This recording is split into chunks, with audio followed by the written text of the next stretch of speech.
So today we will continue the parent part of the acronym FAIR Parent.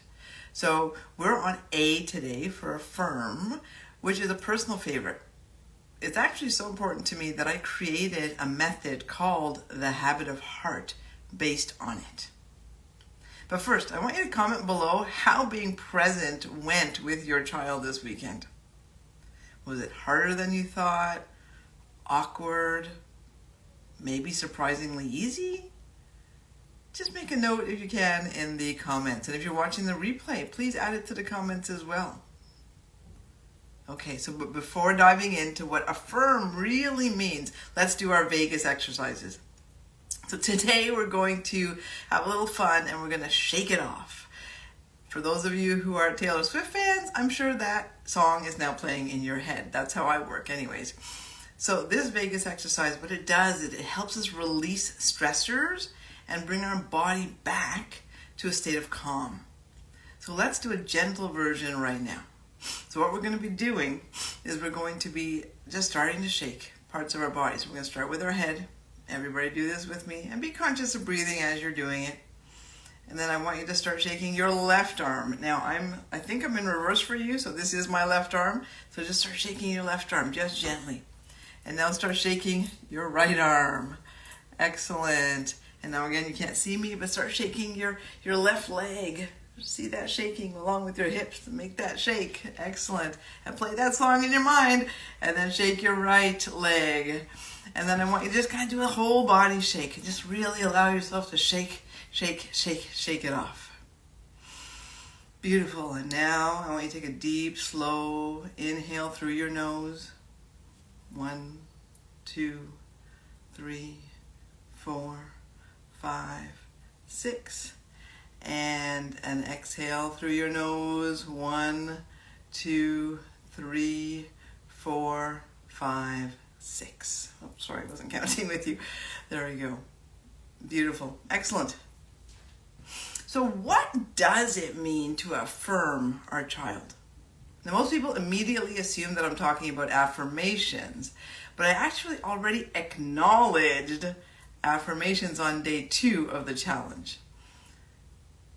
If you don't understand why I just looked like that, then go check out day 2, where we focused on acknowledgement. So what is Affirm? Affirm, in this case, is a way of being and speaking to help our children feel seen, comforted, and safe. So basically, it's a one-stop shop to a secure attachment. Now, it's been well researched that providing our children with a secure attachment is the foundation for a secure and confident life.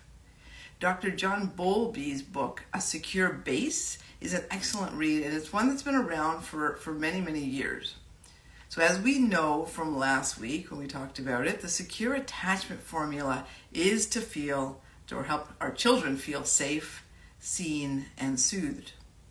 Affirm in Fair Parent helps them feel all of those through internalizing the feeling of being held, supported, and believed in by us, using the Habit of Heart. So I created the Habit of Heart to simplify for us, the parents, what our children need. Now, if you have teenagers, we're going to tweak it a little, but let's start with what it is first. So what you'll be doing is in a present state, you're going to look at your child every morning or every evening and tell them, I've got you. You're safe with me. I believe in you. Now, the younger the child, the more delighted they're going to be to hear this. But, what if you have older kids or even teens? This might not go over very well. So this is where we go back to being present. When we embody the essence of what the Habit of Heart is saying, like really feel it, when we're interacting with our teens, then they'll feel that we've got them, they're safe with us, and that we believe in them. Now, you can even try saying it in your mind every once in a while when you're interacting with them. Or if you're willing, you can randomly say it to them anyways and see how they react. The key is to not take it personally if they react poorly or roll their eyes at you. But we'll be covering more about not taking things personally on Thursday for the N of Fair Parent. So right now, let's look at how we affirm our kids using the habit of heart in an example. Sorry, my voice is going a little bit. So I want you to imagine this. Your child is 6 years old and they're at their first piano recital. You're proud of them for being there, but you're also a little nervous for them. What if they forget everything? So you look over at your child and they seem nervous. Maybe it's excitement, not sure. They're sitting there with their piano book in their lap, eagerly waiting for their turn. Maybe eagerly, maybe not, we'll see. And then they say, actually, I want to go home. That sensation of dread cascades through your body. Oh no. What? You gulp in fear.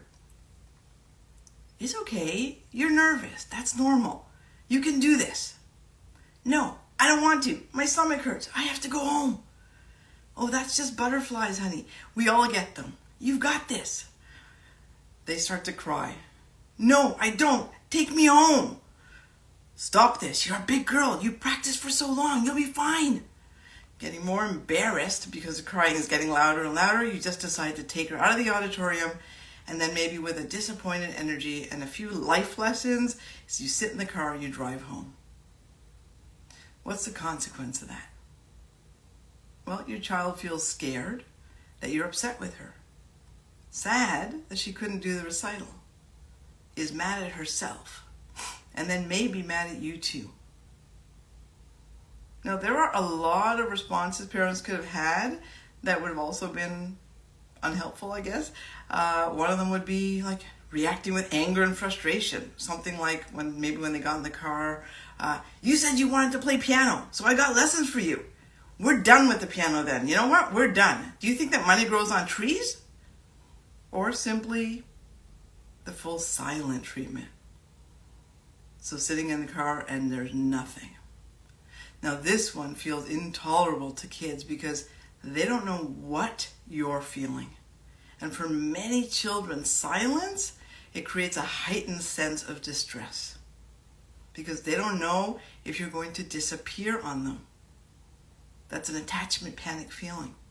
So the translation to that, abandonment fears get set in and they can develop an anxious attachment strategy. Now, unfortunately, with 10 minutes a day, I can't get into all the background behind what contributes to our children having anxious attachment or avoidant attachment strategies, but I can share what helps them have a secure attachment. So I want you to reimagine this example again. So your child's 6 years old and they're at their first piano recital. You're proud of them for being there, but you're also nervous for them. What if they forget everything? You look over at your child, they seem nervous, but maybe a little bit excited. They're sitting there with their piano book in their lap, waiting for their turn, and then they say, actually, I want to go home. That sensation of dread cascades through your body. This time, you, the parent who's been practicing being a fair parent, pauses and feels that oh no dread in your stomach. And recognizes it as a cue to take a slow, deep vagus breath. You smile, and this time, instead of a pep talk, you say, I know it feels scary. You put your arm gently around their shoulder, if they're okay with that, and say, I've got you, sweetheart, and I believe in you. You give them a gentle hug to help them feel safe. Now, you may have to repeat this a few times, but your child then says, but I'm scared. I don't feel good. I know, honey. I get it. Sometimes it feels scary when we're doing something new. I've got you, and I believe in you. The child starts to settle, and with a smile on your face, you cheer them on as they approach the piano for their turn. Now you may say, this is an ideal scenario, and sure, in this moment, for sure, it seems that would work. But when we've been practicing the habit of heart every day with them, they will have internalized your confidence in them. The reality that they know and feel you're there for them, even when they're scared. So then they trust the process in the moment. Now, did you notice that in the actual scene, I did not say the "you're safe with me" part of the habit of heart. This isn't necessary, and it can actually be invalidating because in that moment they don't feel safe, but it's about the energy of feeling held and believed in that allows them to feel safe with you. And then the daily practice includes it because it's a great message for them to take in, right? To hear, yes? So affirming is in helping them feel safe, seen, and soothed, along with believing in them will give them the solid ground to confidently do, be, and handle just about anything in life. Knowing we've got them gives them the courage to try, and with many courageous steps, unconditional confidence grows. So for today's challenge, I would love for you to practice the habit of heart daily with your child, but at least once between now and tomorrow's live.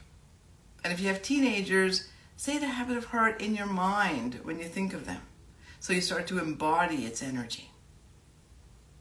So please share, comment, follow, subscribe, and have fun with all of this. And I will see you tomorrow at 9:30 a.m. for the second R of Fair Parent, which is rest. It is a critical piece to effective parenting and becoming a fair parent. And for the rest of the week, just so you know, we will be focusing on empathy, not personalizing, and trust. Those are the next ones to look forward to. And then don't forget to mark your calendars for the super Q&A, which is going to be an hour long next Monday, April 15th at 9:30. But for now, enjoy practicing the habit of heart. Thank you so much for showing up, and I will see you tomorrow morning. Bye.